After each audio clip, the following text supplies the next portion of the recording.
నా ఆలోచన అంతా ఒకటి, ఈ రాష్ట్రాన్ని బాగు చేయాలి. ఇప్పుడు ఆడపిల్లలను చూశారు ఎంత ఉత్సాహంగా ఉన్నారంటే, ఆ ఆడపిల్లల్ని బాగా చదివించి మంచి ఉద్యోగాలుగా వచ్చే విధంగా నైపుణ్యాన్ని పెంచితే ఈ ఆడబిడ్డలు ప్రపంచాన్ని శాసించే పరిస్థితి వస్తుంది.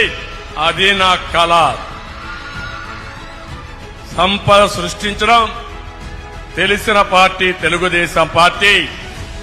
అది దేశానికి అందించిన పార్టీ కూడా తెలుగుదేశం పార్టీ అని చెప్పి నేను మీకు తెలియజేస్తున్నారు. ఎవరు ఊహించినప్పుడు ఇన్ఫర్మేషన్ టెక్నాలజీకి నాంది పలికాం.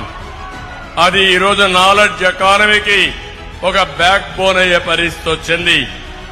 భవిష్యత్తులో నా కోరిక ఒకటి, ప్రపంచంలోనే తెలుగు జాతి నెంబర్ 1 గా ఉండాలి. భారతదేశంలో గాని ఆంధ్రప్రదేశ్ రాష్ట్రంలో గాని పేదరికం లేకుండా అందరూ కూడా పేదరికం లేని రాష్ట్రం వచ్చే విధంగా చేస్తానని చెప్పి కూడా నేను మీకు తెలియజేస్తున్నా.